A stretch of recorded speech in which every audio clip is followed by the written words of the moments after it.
En mi habitación del hospital, escuché a mi hija susurrarle a mi yerno: «Cuando él se muera, todo será nuestro.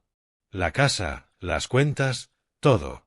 Él soltó una risita baja. «No puedo esperar para deshacerme por fin del viejo miserable». Se inclinaron sobre mí, convencidos de que seguía en coma.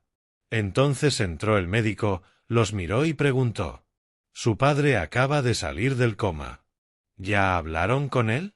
Abrí los ojos lentamente y dije con calma: «Sorpresa». En ese instante vi cómo su futuro se desmoronaba frente a ellos, y el mío apenas comenzaba. Esa mañana, el desayuno con Tom había ido muy bien. Hablamos de la antigua firma contable, nos reímos de clientes que creían que los débitos y créditos eran sugerencias y no reglas firmes.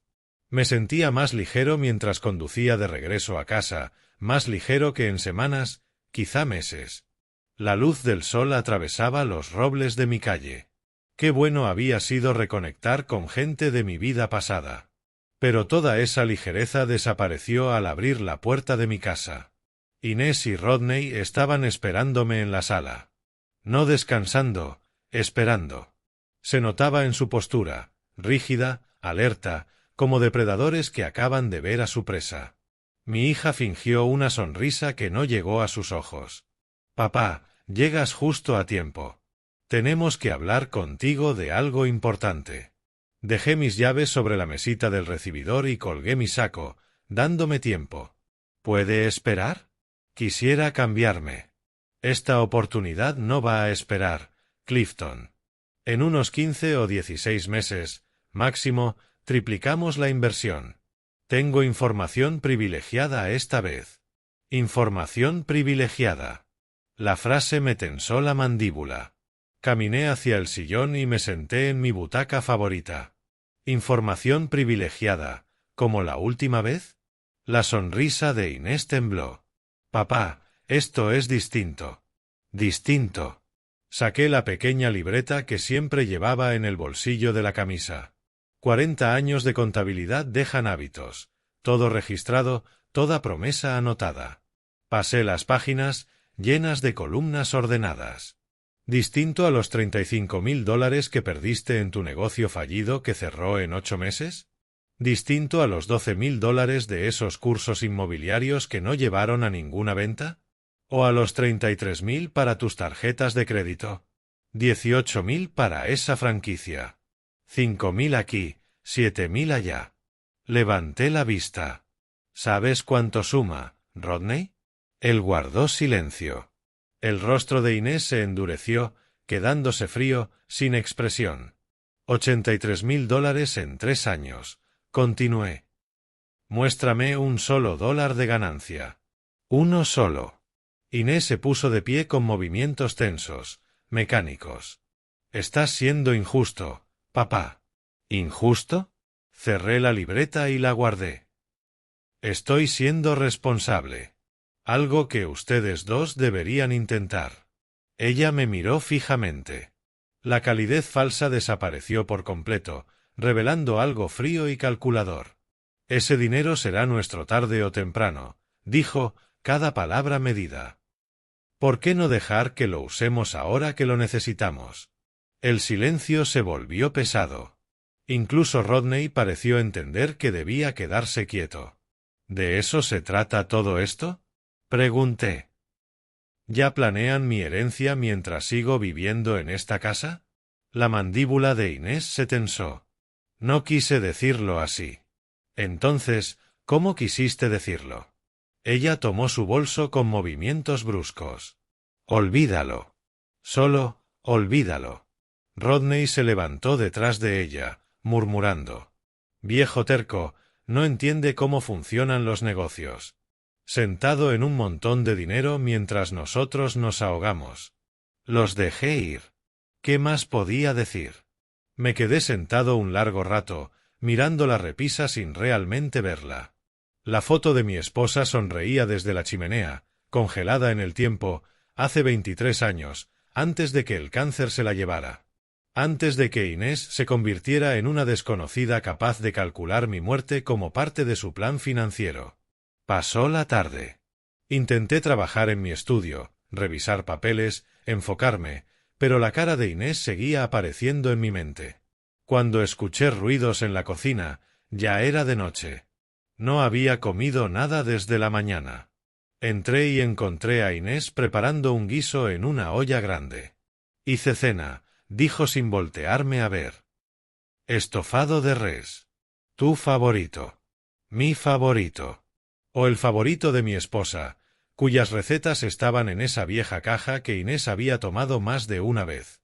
Hace meses que no cocinas, le dije. Debería hacerlo más. Somos familia, ¿no? Servía el estofado mientras yo me sentaba. El aroma era bueno. Mi estómago rugía. Probé un bocado. Sabía bien, aunque noté un amargor leve. Pensé que era el vino. Seguí comiendo. Inés me observaba desde el mostrador, brazos cruzados. Todo se volvió borroso muy de repente. Me levanté tambaleándome. Creo que necesito sentarme. Ya está sentado, papá. Intenté avanzar hacia el teléfono del pasillo. Cada paso era una batalla. La casa se movía, el piso subía y bajaba como un barco en tormenta. Me aferré al marco de la puerta. El teléfono estaba a unos pocos metros, pero parecía a kilómetros. Extendí la mano. Las piernas no respondieron. Caí. El teléfono se me resbaló. Escuché la voz de Inés a lo lejos, distorsionada. Luego, oscuridad. Luz. Voces. Monitores. Intenté abrir los ojos, pero pesaban. Una voz suave dijo: «Bienvenido de vuelta, señor Marshall. Soy Jennifer, su enfermera. Está en el hospital. Está a salvo. A salvo». Intenté hablar, apenas salió un susurro.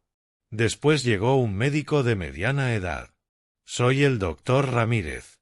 ¿Recuerda qué pasó?» Tardé, pero lo recordé. Cené. Me sentí mal. Intenté llamar.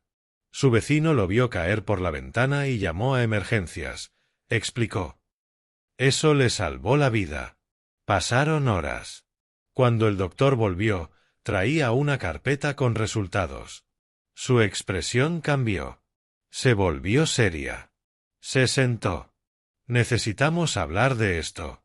Me entregó el reporte. Una frase destacada en amarillo. Etilenglicol, niveles peligrosos detectados. No entiendo, dije. Pero sí entendía. El pensamiento ya estaba ahí. El doctor respiró hondo. El etilenglicol es un químico que se encuentra en el anticongelante. Este tipo de intoxicación no ocurre por accidente. Alguien lo mezcló deliberadamente con su comida o bebida. Cerré los ojos. El estofado. El amargor. Inés observándome comer. Sus palabras resonaron en mi cabeza. Será nuestro tarde o temprano.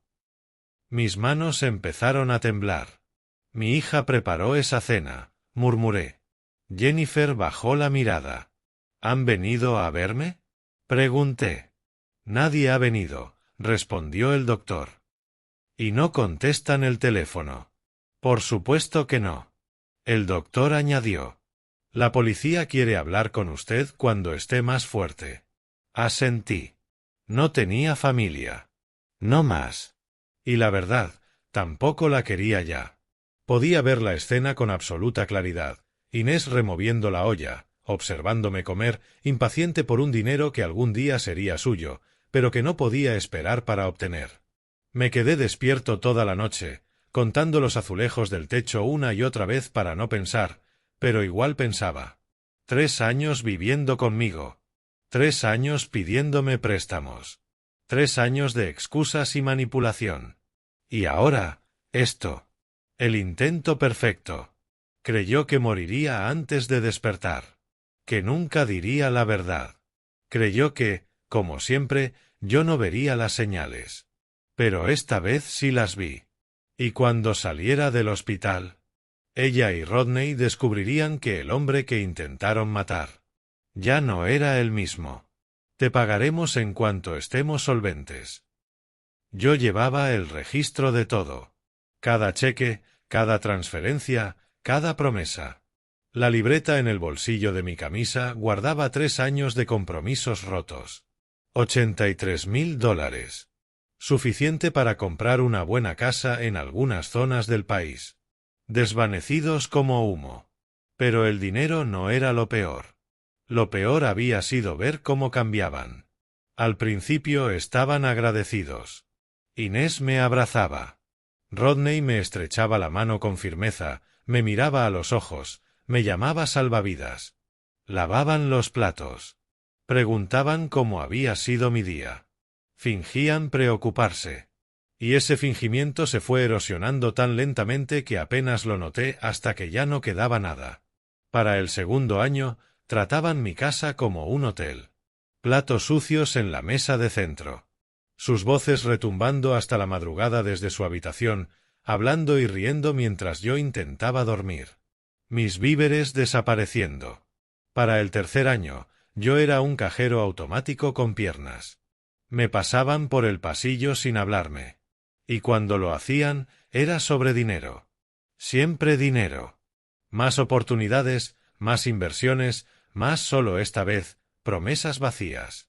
Las últimas semanas habían sido distintas, más oscuras. Conversaciones en susurros que se detenían en seco cuando yo entraba a una habitación.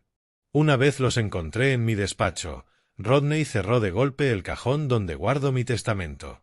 Balbucearon excusas sobre buscar estampillas. El mes pasado, Inés había hecho preguntas casuales sobre mis cuentas de retiro. ¿Cuánto había? ¿En qué institución? ¿A nombre de quién? Desvié la conversación, incómodo por ese interrogatorio disfrazado de preocupación. 2 semanas atrás, Rodney había mencionado el seguro de vida durante la cena. ¿Tenía una póliza? ¿Cuánto cubría? ¿Cuándo la actualicé por última vez? Me levanté de la mesa sin terminar mi comida. Estaban contando mi dinero antes de que yo estuviera frío, planeando sus vidas alrededor de mi muerte. Y cuando me negué a morir lo suficientemente rápido, cuando me negué a seguir financiando sus fantasías, decidieron acelerar el proceso. Mis manos apretaron las sábanas del hospital. Las máquinas pitaban con su ritmo constante, monitoreando mis órganos dañados, rastreando el anticongelante que aún seguía en mi sistema. Mi hija había hecho esto. Me había mirado a los ojos, sonreído con esa sonrisa vacía y mezclado veneno en mi comida. La puerta se abrió. Jennifer entró, revisando los monitores con eficacia profesional. Me miró y pareció sorprendida de verme despierto. Señor Marshall, pensé que estaría descansando. No puedo dormir. Ajustó algo en el soporte del suero y anotó en su tableta. Sus signos vitales están mejorando. Es un excelente progreso. Gracias, Jennifer, mantuve la voz controlada. ¿Ha venido alguien a verme? Su expresión cambió ligeramente. Su hija y su esposo están en la sala de espera. Llegaron hace unos 20 minutos. ¿Quiere que los haga pasar? Acaban de comenzar las horas de visita. Mi hija y su esposo. Aquí para revisar su inversión. Para ver si ya estaba muerto o cerca. Una idea se cristalizó, fría y nítida. Jennifer, necesito pedirle algo inusual. Dejó la tableta a un lado, prestándome total atención. ¿Qué necesita? No les diga que estoy despierto. Déjelos pensar que sigo inconsciente. Sus ojos se abrieron. Señor Marshall, no sé si eso es apropiado. Han estado muy preocupados. ¿De verdad? La miré fijamente. Porque no han llamado ni una sola vez desde que estoy aquí. El doctor Ramírez me dijo que intentaron los números de contacto de emergencia varias veces. No respondió, pero su expresión confirmó que yo tenía razón. El doctor me dijo que esto no fue un accidente. Continué. Que alguien me envenenó deliberadamente. Necesito saber la verdad. Necesito escuchar lo que dicen cuando creen que nadie los oye. La máscara profesional de Jennifer se agrietó. La comprensión apareció en su rostro, seguida de preocupación y algo parecido a indignación en mi nombre. Esa es una acusación grave. Lo sé. Por eso necesito estar seguro. Guardó silencio un largo momento, sopesando la política del hospital contra el instinto humano. Finalmente asintió, despacio. Puedo decirles que está estable, pero no responde. Le daré unos minutos, pero solo unos pocos, señor Marshall. No puedo comprometer los protocolos. Unos minutos son suficientes. Cuando salió, tomé mi teléfono. Mis manos temblaban, pero no por debilidad esta vez. Lo acomodé junto a mi almohada, orientado hacia donde se colocarían los visitantes. Busqué la aplicación de grabadora. Cerré los ojos y controlé mi respiración. El teléfono estaba grabando, oculto donde no lo verían. Mi corazón latía fuerte, pero mantuve mi rostro completamente relajado, vacío, como el de alguien realmente inconsciente. Pasos en el pasillo. La puerta se abrió con un susurro hidráulico. 2 pares de pasos entraron. Me enfoqué en mantener la respiración estable. Inhalar lento. Exhalar más lento. No veía nada bajo mis párpados, pero mis otros sentidos se agudizaron. El perfume de Inés llegó primero. Ese aroma caro que había comprado con dinero prestado y nunca devuelto. Sus pasos se acercaron. La cama se hundió un poco cuando se inclinó. ¡Ay, papá! Su voz venía empapada de esa dulzura artificial. Por favor, despierta. Ya estamos aquí. Todo va a estar bien. Rodney se quedó cerca de la puerta. Su respiración era audible, rápida, temblorosa. Los dedos de Inés tocaron mi mano. Fríos. Sin calidez. Solo un toque para aparentar. Para las enfermeras que tal vez miraban desde el pasillo. Pasaron varios segundos. Una silla se arrastró. Rodney caminó hacia los monitores. ¿Qué significan todos estos números?, preguntó nervioso. No sé, ritmo cardíaco, oxígeno, supongo, dijo Inés quitándose la máscara de dulzura. Se ve terrible. ¿Crees que se recupere? Mi mandíbula quería tensarse. Mantuve mi rostro inmóvil. El doctor dijo 50-50. Rodney se alejó de los monitores. Honestamente, quizás sería mejor que no. Tiene 62. Ya tuvo una buena vida. ¿Una buena vida? Como si hubiera sido un caballo al que apostaron y perdieron.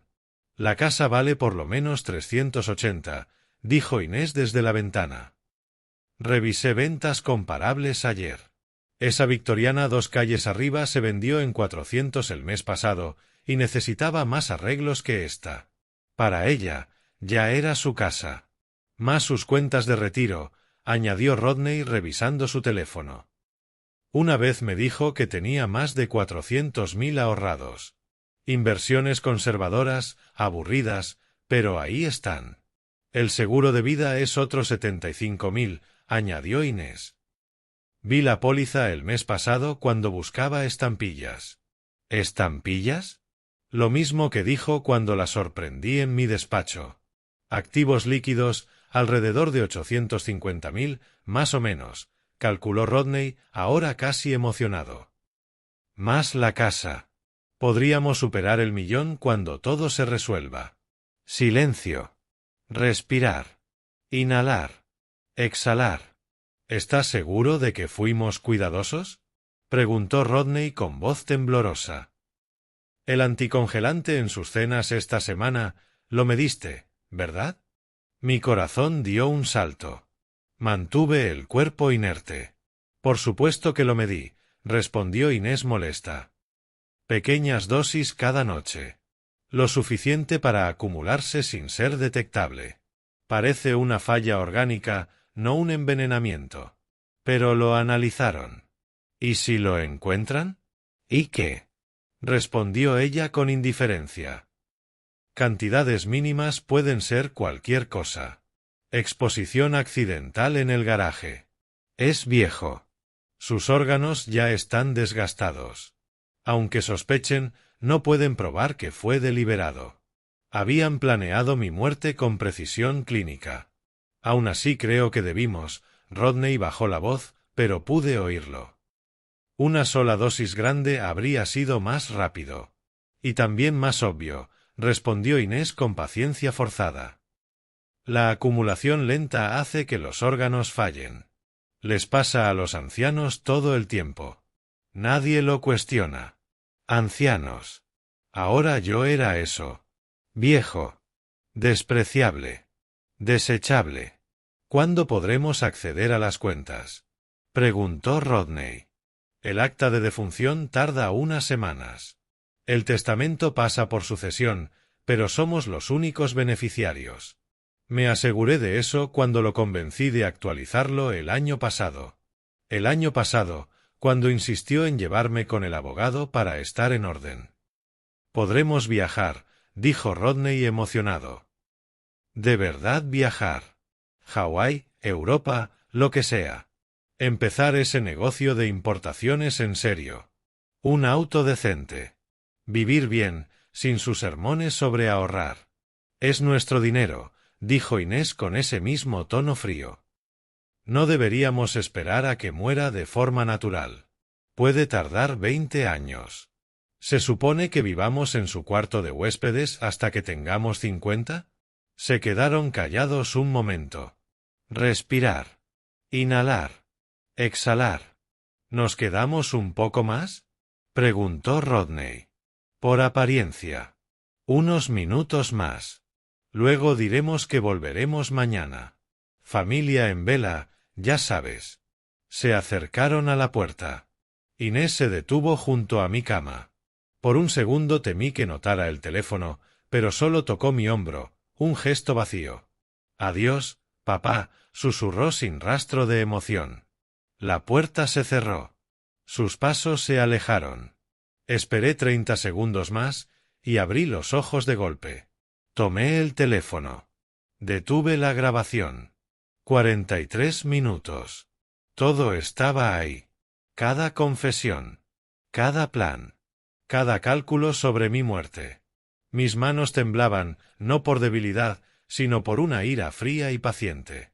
Pasé los siguientes 20 minutos escuchando la grabación 3 veces, asegurándome de que cada palabra fuera clara. Luego esperé. Jennifer apareció en la puerta. Señor Marshall, ¿está bien? Necesito un favor. Señalé la silla junto a mi cama. 2. En realidad. Se sentó, mezcla de cansancio y curiosidad. ¿Qué tipo de favores? Llame a mi hija y a su esposo. Dígales que desperté. Pídales que regresen. Sus cejas se alzaron. ¿Quiere que vuelvan después de lo que? Quiero que sepan que los escuché, respondí sin emoción. Quiero ver sus caras cuando se den cuenta. Jennifer me estudió un instante. Luego asintió. ¿Y el segundo favor? Pídale al doctor Ramírez que venga. El momento es importante. Se marchó. Me quedé esperando, el teléfono aún en mi mano. Los siguientes 20 minutos fueron eternos. Ensayé lo que diría, cómo los miraría. Decidí evitar cualquier explosión emocional. El control frío cortaría más profundo. Al final, pasos en el pasillo. Varios. Cerré los ojos una vez más, respiré lento. La puerta se abrió. El perfume de Inés entró primero. No entiendo, dijo ella, tensa. Llamaron diciendo que estaba despierto, pero se ve. La voz del doctor Ramírez irrumpió con tono profesional. Familia del señor Marshall. Excelente noticia. Entró con una sonrisa profesional. Su padre salió del coma. Una recuperación extraordinaria. ¿Han podido hablar con él? La pregunta quedó suspendida como una hoja afilada. Abrí los ojos lentamente. Me enfoqué en Inés primero. Vi el instante exacto en que la comprensión la golpeó. Su rostro perdió color. Los ojos se abrieron. Su respiración se cortó. Luego miré a Rodney. Su sonrisa falsa se derrumbó en una mueca torpe, atrapada entre la emoción fingida y el terror real. Dije una sola palabra.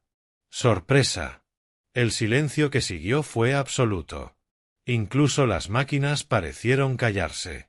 Inés intentó recuperarse. Papi, qué alegría. Su voz se quebró. Rodney tartamudeó. Es una noticia maravillosa. Nosotros estábamos diciendo que... No pudo continuar.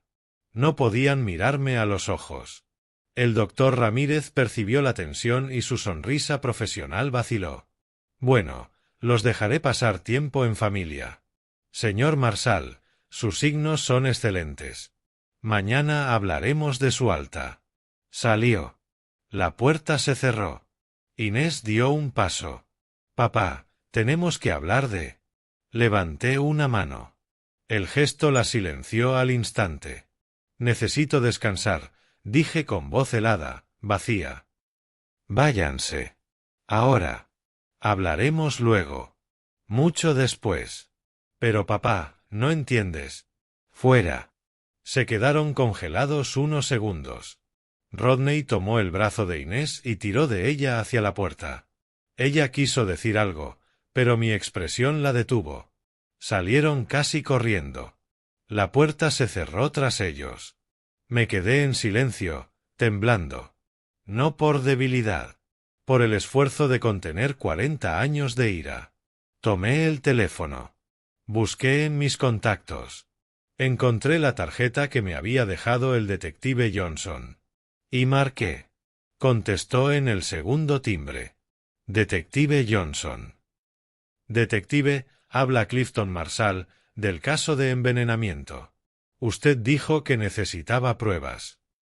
Señor Marshall, sí, ¿qué tipo de pruebas? Una confesión grabada. Cada palabra. Ellos creían que estaba inconsciente.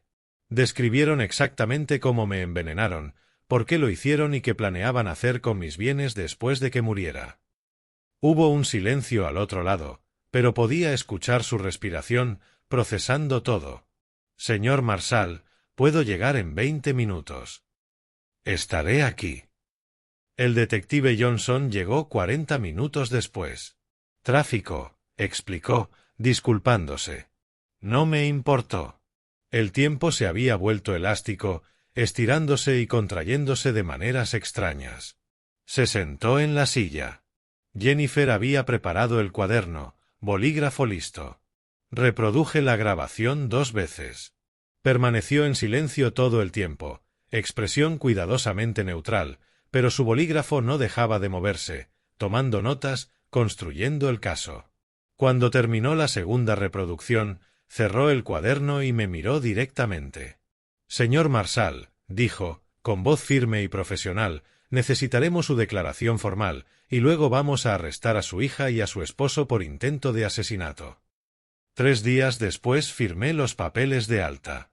Los pasillos del hospital se sentían diferentes ahora. Ya no eran un lugar donde era vulnerable, sino donde había reunido mis armas.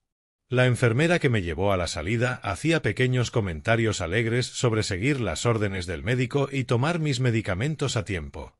Asentí, apenas escuchando. El detective Johnson me había llamado ayer con novedades. Enz y Rodney fueron arrestados dentro de las 48 horas posteriores a recibir la grabación, intento de asesinato, conspiración, manipulación de pruebas. Los cargos se acumulaban como malas deudas. Los habían detenido 24 horas y luego los liberaron bajo fianza de $50.000. Utilizaron un fiador, explicó Johnson, pagando unos $5.000 no reembolsables, probablemente asegurados mediante un préstamo con intereses altos. Salieron del lugar con aspecto desgastado. Yo le agradecí y colgué. Un taxi me llevó a casa. Lo había arreglado la noche anterior, sin pedir ayuda a nadie, sin mostrar debilidad. El conductor intentó asistirme al bajarme, pero lo rechacé con un gesto. Pagué, dejé una propina justa pero no generosa, y caminé hacia la puerta de entrada con piernas aún inestables, pero cada paso más firmes que el anterior. La llave giró en la cerradura, la misma cerradura. Esperaba que la hubieran cambiado, que me hubieran dejado fuera de mi propia casa, pero no, aún no pensaban estratégicamente. Empujé la puerta. La casa olía a cerrado, aire estancado de 3 días. Recorrí lentamente cada habitación, cada una un recuerdo. La cocina donde Enz preparó esa última cena. El pasillo donde me desplomé. La sala de estar donde exigieron más dinero. Todo era evidencia. Subí las escaleras y escuché movimiento. Pisadas rápidas y pesadas. Voces agudas y urgentes. ¿Estaban en casa? Por supuesto que sí. ¿A dónde más iban a ir?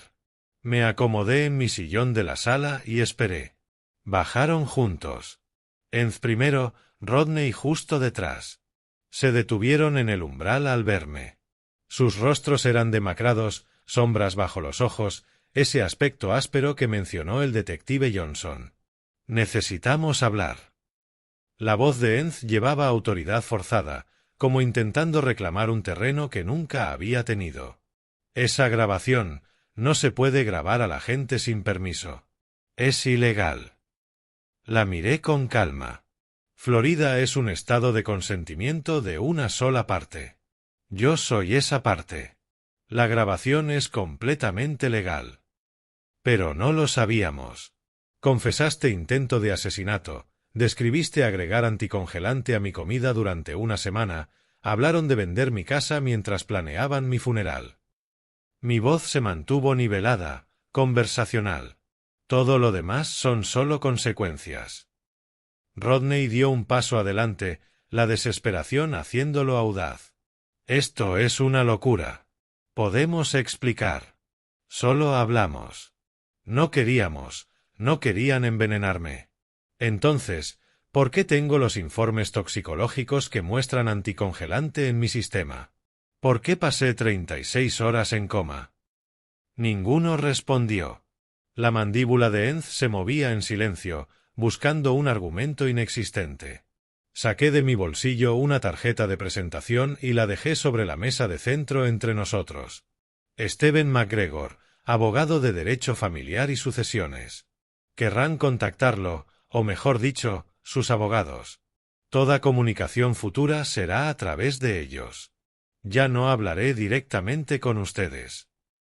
Enz miró la tarjeta como si fuera una serpiente. Estás exagerando. Somos familia. La palabra supo amarga. La familia no envenena a la familia por dinero de herencia. Fuera de mi vista. Se fueron, subieron las escaleras. Escuché su puerta cerrar de golpe. Discusión amortiguada a través del techo. Que discutan. En 15 días no tendrían techo bajo el cual pelear. A la mañana siguiente conduje a la oficina de Steven McGregor en el centro. El edificio era de ladrillo antiguo, consolidado, irradiando estabilidad y legalidad. La recepcionista me hizo pasar de inmediato. McGregor tenía unos 55 años, cabello plateado, ojos agudos que me evaluaron al entrar. Nos dimos la mano. Señor Marshall, seguí su caso en las noticias. Intento de asesinato por un familiar. Terrible situación.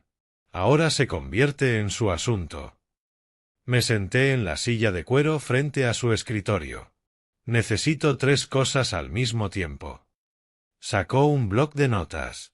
Primero, revisión inmediata del testamento. Mi testamento actual deja todo a mi hija. Quiero eliminarla por completo. Todo irá a la caridad, organizaciones locales, fundaciones hospitalarias, programas de alfabetización, cualquier cosa menos ella. McGregor asintió tomando notas. Directo. Podemos ejecutarlo hoy. Segundo, desalojo. Viven en mi casa. Dados los cargos criminales y la amenaza documentada a mi seguridad, quiero que se vayan. Desalojo legal, siguiendo el procedimiento. También directo. Los cargos criminales dan causa clara.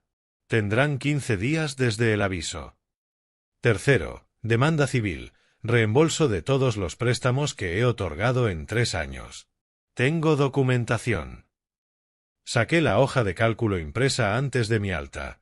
3 años de datos, cada transacción destacada y cruzada. Las cejas de MacGregor se levantaron al revisarla. Excepcionalmente detallada. Soy contador. Era contador. Viejos hábitos. $80.000 en préstamos. Recorrió las columnas con el dedo. Sin acuerdos de pago escritos. Solo promesas verbales. La ley de Florida establece un plazo de prescripción de 4 años para contratos orales entre familiares. Estamos dentro del límite. Presentaré demanda por el monto principal más un 5% de interés anual, más honorarios y costos legales. Calculó rápidamente. Reclamo total alrededor de $95.000. Hazlo. Pasamos las siguientes 2 horas revisando documentos. Primero, la revisión del testamento. MacGregor abrió un modelo, especificamos las organizaciones y firmé. Un notario intervino. 3 firmas, 2 testigos, Enz quedó eliminada de mi herencia. El aviso de desalojo tomó más tiempo. MacGregor quería lenguaje preciso, citando los cargos criminales y la amenaza a mi seguridad. Cuando terminó de redactarlo, lo leí 2 veces. Perfecto. La demanda civil fue la última. MacGregor adjuntó mi hoja de cálculo como anexo a. Cada préstamo, cada fecha, cada promesa rota era ahora registro judicial. Serán presentados hoy, dijo MacGregor mientras me preparaba para salir. El aviso de desalojo y la demanda civil serían entregados dentro de 48 horas. Tendrían 15 días para desalojar y 20 días para responder a la demanda. Bien, señor Marshall. Hizo una pausa en la puerta. Acción legal integral. Estarán bajo presión significativa. Cargos criminales, desalojo, demanda civil. ¿Está preparado para cómo podrían reaccionar? Intentaron asesinarme por mi dinero. Lo miré directamente. Estoy preparado para cualquier cosa. Conduje a casa, aparqué en la entrada, me asomé por la ventana de la sala y esperé. 2 días después apareció un mensajero. Observé desde la cortina mientras tocaba el timbre. Rodney abrió, confundido. El mensajero le entregó papeles, dijo algo oficial y se fue. Rodney leyó el aviso de desalojo 2 veces, el rostro pasando de la confusión a la ira. Enz lo arrancó de sus manos. Incluso desde 12 metros pude ver cómo sus rodillas cedían ligeramente. 15 días. Tenían 15 días para encontrar otro lugar donde vivir.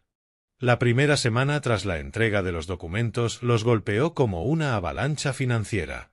Seguía cada desarrollo con la misma atención que una vez puse en auditorías trimestrales, actualizando mi hoja de cálculo con su declive. 2 días después de recibir el aviso, encontraron un abogado dispuesto a tomarlos como clientes.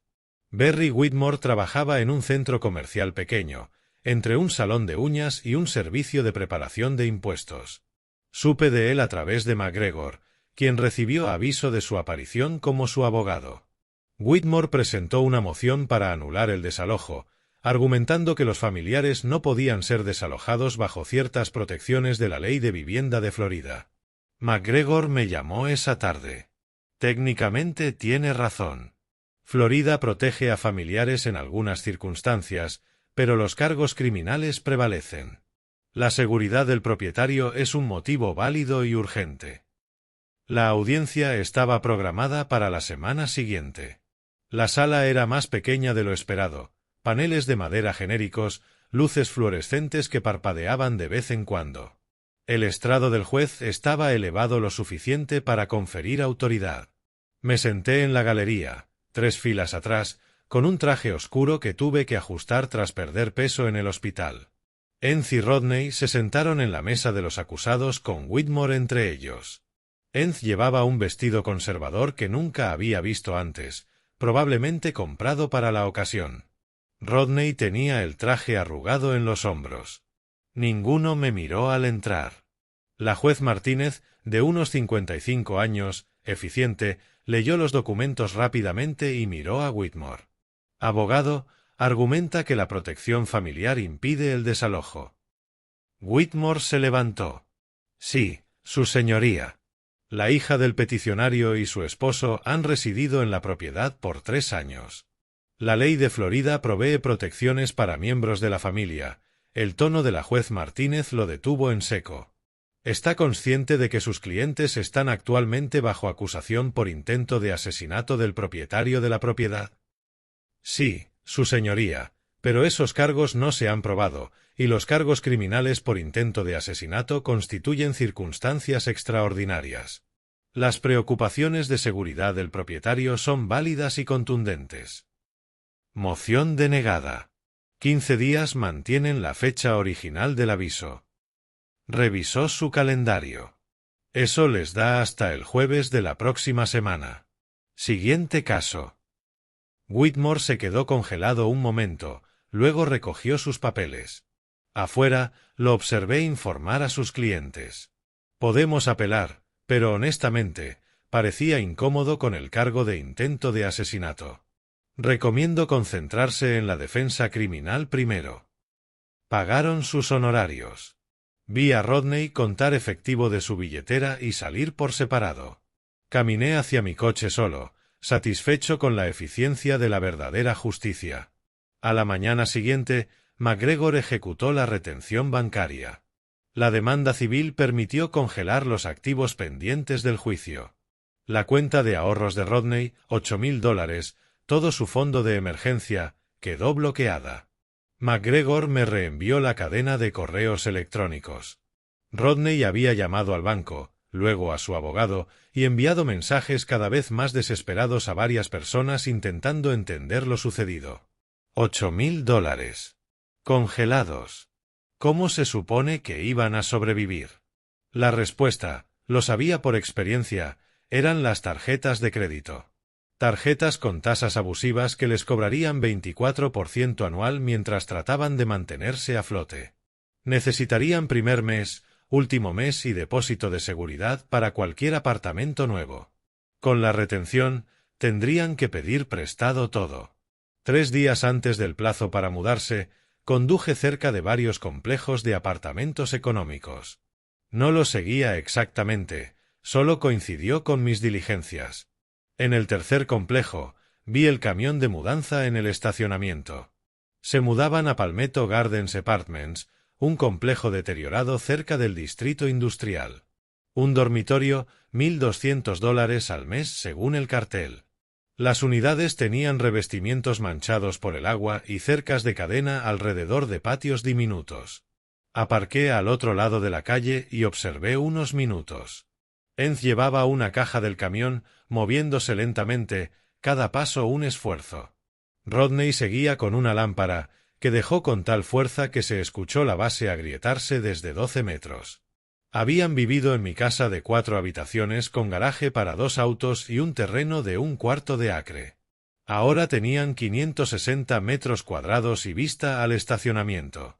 Una semana después, a través de un conocido en la asociación de negocios, supe que Enz había conseguido trabajo en Sunny's Diner en Colonial Drive, sirviendo mesas, $12 la hora más propinas. Había estado desempleada 2 años, viviendo de mi dinero, y ahora volvía a trabajos de servicio. Conduje frente al diner una tarde. A través de la ventana la vi con uniforme, vestido verde azulado, delantal blanco, placa con nombre. Tomaba la orden de una familia de 4, bolígrafo moviéndose por la libreta, lenguaje corporal agotado. El mismo conocido mencionó que Rodney intentaba reiniciar sus negocios. Correos a posibles inversionistas, almuerzos, otra presentación para otra oportunidad garantizada. Ocultaba los cargos criminales. Mientras tanto, su matrimonio mostraba grietas serias.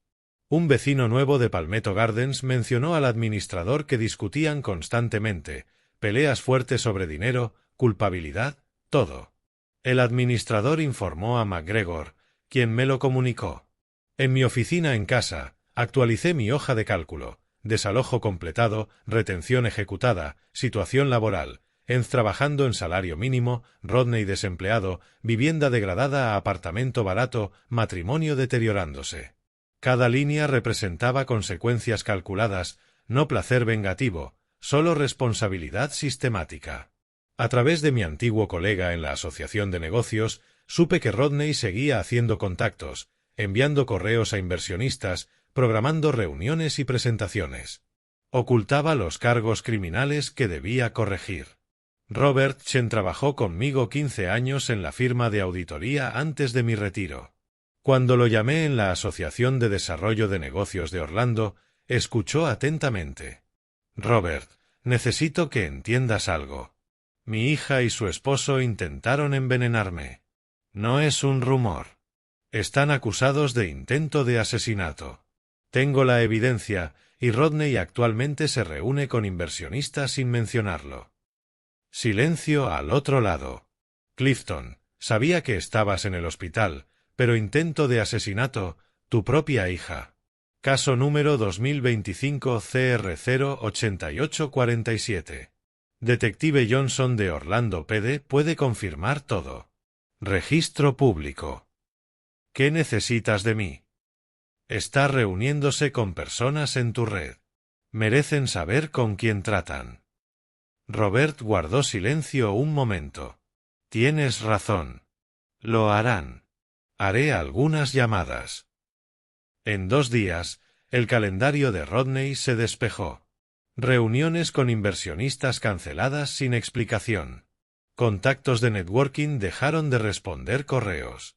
La comunidad empresarial de Orlando era más pequeña de lo que la gente pensaba. La información viajaba rápido cuando debía, pero yo quería que viajara más lejos. Robert tenía otra conexión, Michelle Taus, del Orlando Sentinel. Cubría noticias locales de crimen y negocios. A través de Robert, me aseguré de que supiera del caso. No directamente por mí, solo una mención casual, un caso interesante de intento de asesinato con motivación financiera, evidencia convincente. Los periodistas verifican, es su trabajo. Torres revisó los registros judiciales, confirmó los cargos y contactó a Detective Johnson para comentarios. 3 días después se publicó el artículo, pareja local acusada de envenenar a su padre anciano. Aproximadamente 800 palabras. Profesional, factual, sin sensacionalismo. Incluía nuestros nombres, los cargos y un breve resumen del caso. El detective Johnson fue citado confirmando la evidencia de la grabación de audio. El artículo mencionaba que la fecha del juicio estaba pendiente. Lo leí 2 veces en la mesa de mi cocina, con mi café de la mañana. Luego observé lo que sucedió a continuación. La versión en línea apareció simultáneamente con la edición impresa. En pocas horas, empezó a difundirse. Compartidos en Facebook, discusiones en la comunidad de Nesdoor, grupos de vigilancia vecinal.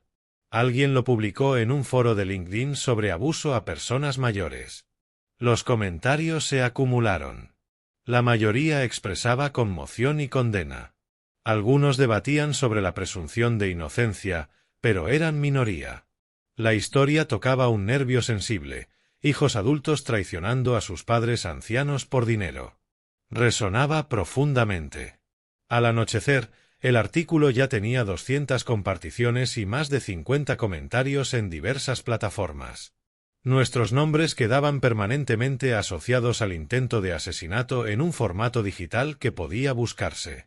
Las consecuencias llegaron más rápido de lo que incluso yo había calculado. La gerente de Enzen Sunnis Dainer vio el artículo, o más probablemente, algún compañero de trabajo se lo mostró. De cualquier manera, fue despedida en 24 horas. Terminación efectiva de inmediato por la publicidad negativa. Según el mensaje de texto que envió a Rodney, el cual él capturó y envió a su defensor público, y que terminó en el descubrimiento judicial que McGregor compartió conmigo, sus pocos amigos restantes dejaron de contactarlos. Lo supe porque una tarde pasé por su complejo de apartamentos y vi un coche que reconocí, de una pareja que solía visitarlos en mi casa, entrar al estacionamiento y salir inmediatamente después de que el conductor revisara su teléfono, presumiblemente leyendo algo sobre el artículo. La madre de Rodney me llamó 4 días después de la publicación. Patricia tenía 71 años, vivía en Tampa y le había estado enviando dinero periódicamente a Rodney para ayudarle con el alquiler. Ella había pensado que todo era un simple conflicto familiar que yo estaba exagerando. Señor Marshall, su voz temblaba. Acabo de leer el artículo. Le he estado enviando dinero a Rodney. Pensé que estaba siendo vengativo después de alguna discusión. No sabía que en realidad... No se preocupe, señora Patricia. Usted no es responsable de las decisiones de su hijo. Aprecio que se haya comunicado. Le dije que ya no puedo ayudarle. No puedo seguir apoyándolo. No puedo creer que hayan hecho algo así, continuó. La conversación duró 30 minutos. Se disculpó repetidamente y yo acepté con cortesía. Cuando colgamos, agregué otra línea a mi hoja de cálculo, apoyo familiar eliminado. El artículo había logrado lo que los documentos judiciales por sí solos no podían, transformar su crimen de un asunto legal en una vergüenza pública. Cada búsqueda en Google de sus nombres devolvería ahora ese artículo. Cada posible empleador, arrendador o contacto de negocios futuro lo encontraría instantáneamente. Monitoreé las discusiones en redes sociales, no obsesivamente, solo revisando periódicamente qué tan lejos se difundía la historia, más lejos de lo que esperaba. Un bloguero de crímenes la tomó, una página de Facebook sobre abuso a ancianos la compartió. Los comentarios iban desde llamados a la máxima sentencia hasta debates sobre señales de alerta de abuso financiero. Algunos los defendían, inocentes hasta que se demuestre lo contrario, escribían. Esas voces fueron ahogadas por la mayoría, que expresaba repulsión ante hijos adultos que envenenan a su padre anciano por dinero de herencia. McGregor llamó con una actualización sobre la demanda civil. Su abogado intentó negociar un plan de pagos.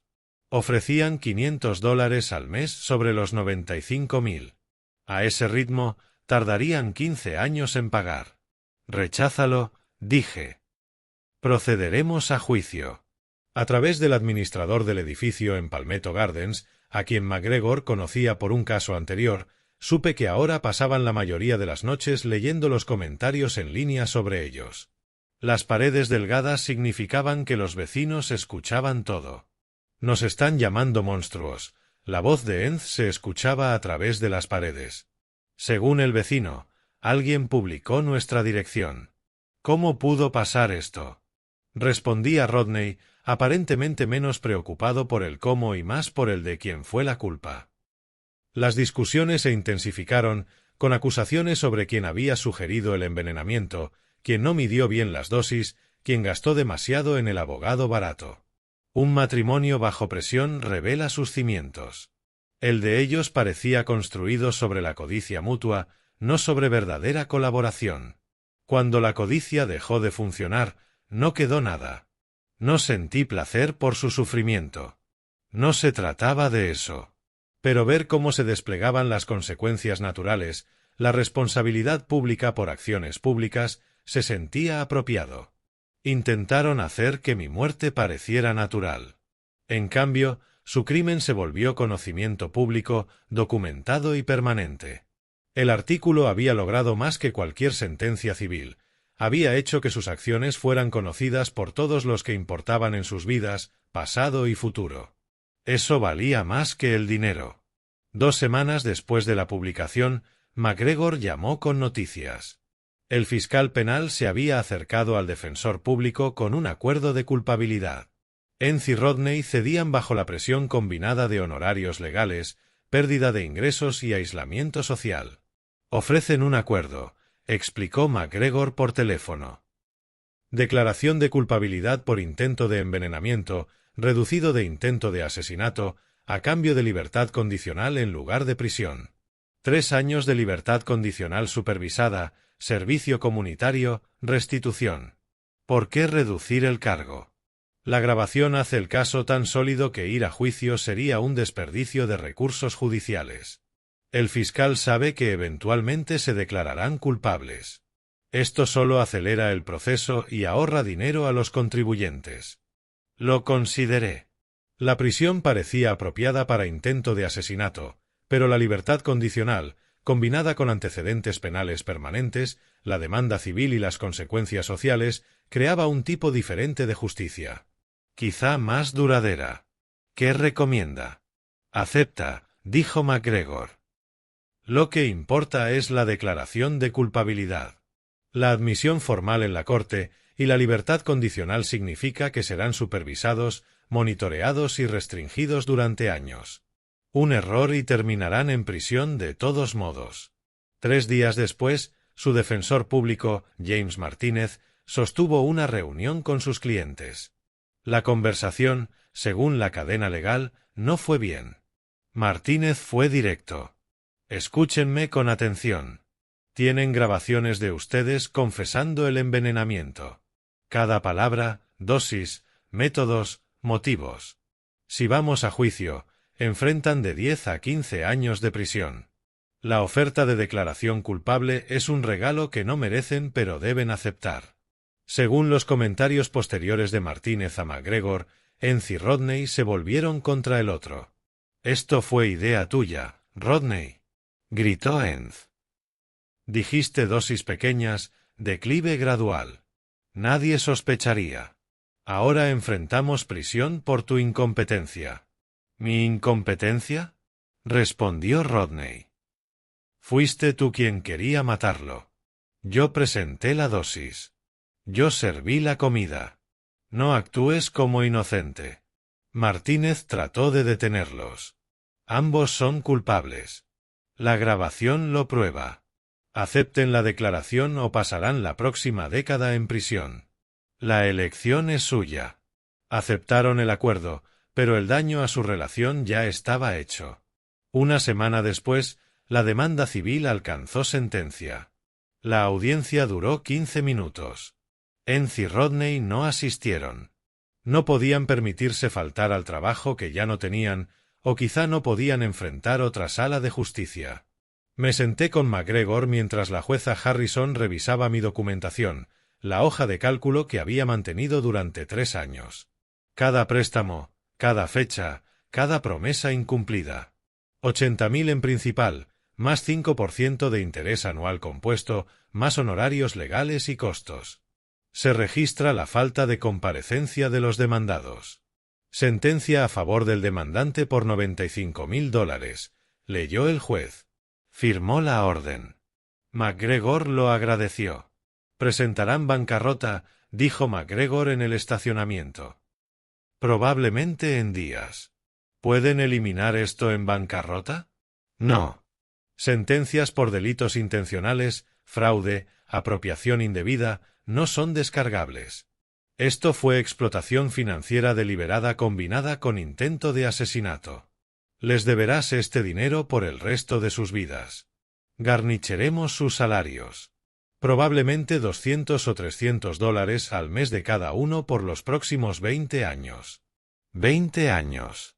240 meses de recordatorio de que las acciones tienen consecuencias. Me pareció apropiado. Ambos declararon bancarrota en 10 días. Capítulo 7. Liquidación de activos. No es que tuvieran activos, pero la presentación afectó sus informes crediticios, destruyó sus puntuaciones y dificultó futuros préstamos. Luego comprendieron lo que McGregor ya me había explicado: la sentencia no desaparecería. A través del sistema judicial, con trabajadores de casos que conocían a McGregor y secretarios que procesaban papeles, supe que su matrimonio se desintegraba por completo. Incluso antes de resolver el caso penal, comenzaron a hablar de divorcio. «Quiero divorciarme», dijo Enz a Rodney según su trabajador social. «No puedo ni mirarte. Todo lo que intentamos conseguir de mi padre lo perdimos por tu incompetencia». «¿Mi incompetencia?», respondió Rodney. «Fuiste tú quien quería matarlo. Yo presenté primero. Le diré al juez que todo fue tu idea. Destrucción mutua. Intentaron matarme por dinero y terminaron destruyéndose entre ellos». La audiencia de declaración culpable se programó para el martes siguiente. McGregor me preguntó si quería preparar una declaración de impacto de la víctima para la corte. Pasé 3 días escribiéndola, resumiendo 3 años, $83.000 y una semana en coma en 2 páginas de testimonio factual y medido. Sin manipulación emocional, sin súplicas. Solo la verdad, presentada como alguna vez presenté auditorías ante ejecutivos que habían manipulado sus libros. Párrafo 1. Explotación financiera durante 36 meses, documentada con fechas y montos. Párrafo 2. El envenenamiento, evidencia médica, las 36 horas en coma, el vecino que salvó mi vida. Párrafo 3. La traición de la confianza, la destrucción de nuestra relación familiar, el impacto permanente en mi sentido de seguridad. Párrafo 4. Las consecuencias que ahora enfrentan, legales, financieras, sociales, y mi creencia de que el sistema de justicia funcionó exactamente como debía. Lo leí 3 veces, haciendo pequeños ajustes, eliminando cualquier frase que sonara vengativa o amarga. Esto no se trataba de venganza, sino de responsabilidad, de dejar constancia de lo que hicieron y cuánto costó. El lunes por la noche, MacGregor llamó por última vez. Ambos han firmado el acuerdo de culpabilidad. La audiencia de mañana es solo una formalidad. La jueza aceptará sus declaraciones de culpabilidad. Leerás tu declaración. Ella pronunciará la sentencia. Tomará unos 45 minutos. Y luego habrá terminado. El caso penal, sí, la ejecución de la sentencia civil continuará por años, pero los procedimientos legales principales habrían concluido. Colgué y me senté en mi estudio durante mucho tiempo.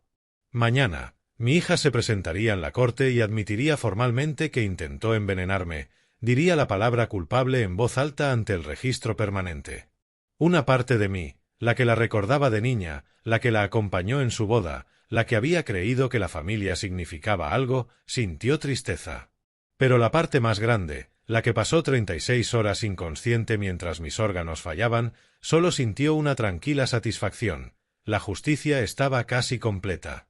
Los escalones del juzgado se sintieron diferentes la mañana de la audiencia de sentencia. 6 semanas atrás, había sido una víctima. Ahora entraba como alguien que había utilizado cada vía legal disponible exactamente como estaba diseñada. MacGregor me recibió en el vestíbulo. Subimos en silencio al 3er piso.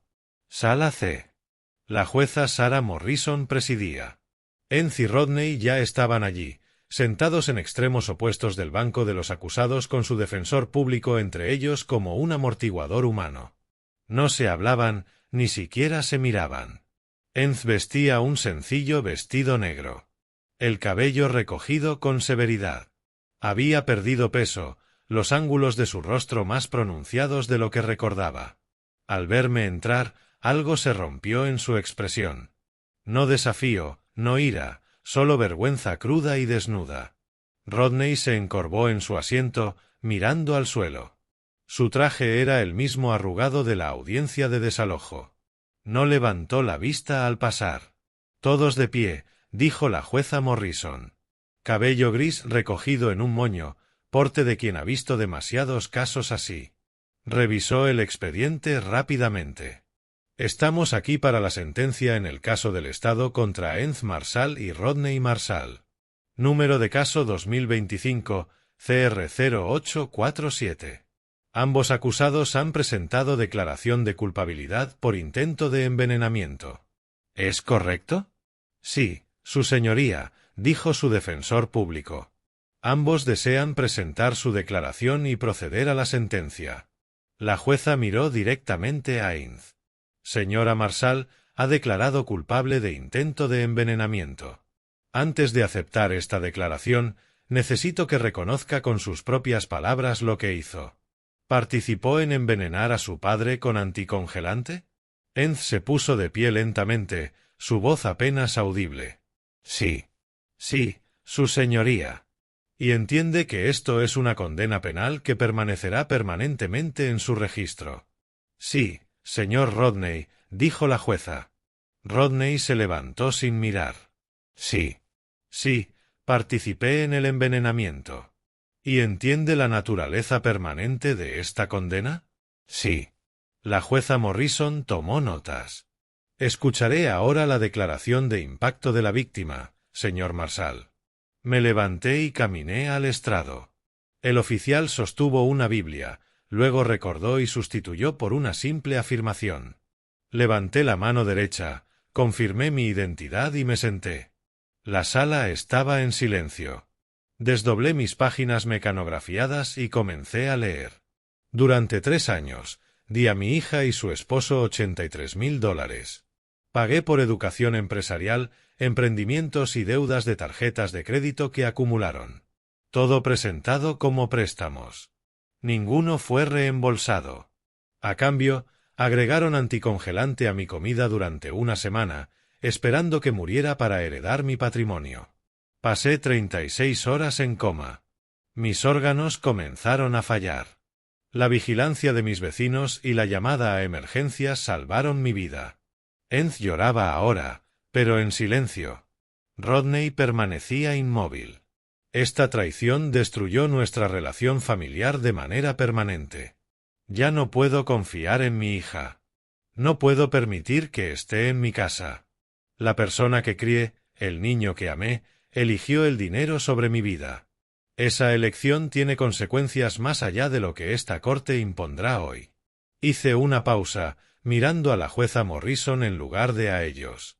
Creo que el sistema de justicia ha funcionado exactamente como fue diseñado.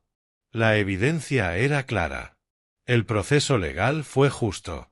Las consecuencias que ahora enfrentan, antecedentes penales, sentencia financiera, repercusiones sociales, son apropiadas para sus acciones. No solicito más de esta corte que lo que la ley proporciona. Doblé las páginas y me aparté. La jueza revisó el informe previo a la sentencia, luego miró a Enz y Rodney. He visto muchos casos, pero pocos con tanta premeditación y cálculo frío. La grabación de audio no deja dudas sobre sus motivos o acciones. Planeaban asesinar a su padre por dinero. Que hayan fallado no disminuye la intención. Hizo una pausa, dejando que sus palabras calaran. Los condeno a ambos a 3 años de libertad condicional supervisada, 500 horas de servicio comunitario cada uno, $10.000 en restitución y órdenes permanentes de no contacto con la víctima. Si violan cualquiera de los términos, cumplirán la máxima pena de prisión de 15 años. ¿Entienden? Sí, su señoría. La voz de Enz se quebró. La de Rodney fue plana. Sí. Se les despide. Presentarse a libertad condicional en 48 horas. El mazo cayó. Final. McGregor y yo nos levantamos para salir. Estaba a mitad de camino cuando escuché pasos detrás de mí. Papá. Me giré. Enz estaba allí, lágrimas corriendo por su rostro, manos entrelazadas torcidas. Papá, lo siento mucho. Sé que esas palabras no significan nada después de lo que hice. La codicia me convirtió en un monstruo. Pensé en el dinero en lugar de en ti. Casi te mato. Lo destruí todo. Lo siento tanto. La sala ya estaba casi vacía. Solo nosotros y Rodney, aún sentado en el banco a 6 metros, sin participar. La miré de verdad, vi en ella a la persona que se había convertido, vi el remordimiento genuino, demasiado tarde para importar, pero real. Me di la vuelta y salí caminando. Detrás de mí, escuché cómo lloraba más fuerte. No miré atrás. McGregor me esperaba en el pasillo. ¿Todo bien?, preguntó. Estoy bien, respondí. Salimos juntos hacia el sol de septiembre. El aire se sentía más limpio, más ligero, de alguna manera. ¿Y ahora qué?, preguntó McGregor. Ahora voy a casa y voy a vivir mi vida, contesté. Un mes después, me senté en mi porche con el café de la mañana, observando cómo el vecindario despertaba. Septiembre traía mañanas más frescas, ese primer indicio de otoño, incluso en Florida. Mis materiales de pintura estaban sobre la mesa lateral, acuarelas, pinceles, un bloc de prácticas con intentos amateurs de paisajes. La clase del martes en el centro comunitario resultó ser sorprendentemente disfrutable. Todavía no era bueno, pero ese no era el objetivo. El objetivo era hacer algo para mí mismo, algo que no tuviera que ver con contabilidad, drama familiar o justicia. Mi teléfono mostraba recordatorios en el calendario. Café con Tom Henderson mañana, almuerzo con Roberts en el jueves, un proyecto de consultoría la próxima semana que había aceptado porque me parecía interesante y no por obligación. En el escritorio, en el cajón del medio, estaba una carta sin abrir de Inz, matasellada hacía 2 semanas, con su letra en el sobre. La había sostenido varias veces, sentido su peso, y la había vuelto a dejar sin abrir cada vez, no porque la evitara, no porque estuviera alimentando la herida, sino porque aún no había decidido si quería saber qué decía. Esa era una decisión que podía tomar a mi ritmo, o nunca. El poder de elegir era mío ahora. El embargo del juicio civil ya había comenzado. MacGregor me enviaba actualizaciones mensuales, $238 del nuevo trabajo de Inz en un centro de llamadas, $24 del trabajo de Rodney en un almacén, cada mes por el futuro previsible. El dinero no importaba. El recordatorio sí. Mi salud se había recuperado por completo. El nefrólogo me dio el alta en el seguimiento de 3 meses. Sin daños permanentes, dijo, sorprendido. Tus riñones se recuperaron completamente, me aseguró. Yo también me había recuperado, de formas que no eran médicas. Había aprendido algo a lo largo de todo esto, aunque no hubiera elegido este método. Justicia y venganza no son lo mismo. La venganza busca hacer sufrir. La justicia busca reparar o hacer lo más justo posible después de un daño. No había hecho sufrir a Inz y Rodney por placer. Usé el sistema legal exactamente como estaba diseñado. Tribunales, abogados, pruebas, debido proceso, todo transparente, todo documentado, todo justo, incluso cuando ellos no lo habían sido conmigo. Y eso, de alguna manera, se sentía más satisfactorio que cualquier venganza personal. El periódico estaba junto a mi taza de café, abierto en la sección comunitaria, no en noticias de crímenes. El mundo continuaba. La vida continuaba. Yo continuaba. En algún lugar de la ciudad, Inz probablemente empezaba su turno en el centro de llamadas, trabajando para pagar una deuda que la seguiría durante décadas. En otro lugar, Rodney movía cajas en un almacén, haciendo lo mismo. Sus trámites de divorcio estaban pendientes. Sus vidas habían sido completamente desmanteladas. No sentí alegría por ello, pero tampoco culpa. Ellos habían hecho sus elecciones. Estas eran las consecuencias. Naturales, legales, apropiadas. Un coche se detuvo frente a la calle. La hija de mi vecina venía de visita con sus niños. Los niños salieron corriendo, llenos de energía, hacia la puerta de su abuela. La abuela los levantó, riendo. Familia. Familia real, la que se construye con amor, no con expectativas financieras. Terminé mi café, recogí mis materiales de pintura y entré para prepararme para el día.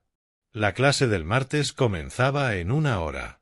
Quizá hoy finalmente lograría el sombreado correcto de esos árboles que había estado practicando. La carta sin abrir permaneció en su cajón. Tal vez la leería algún día.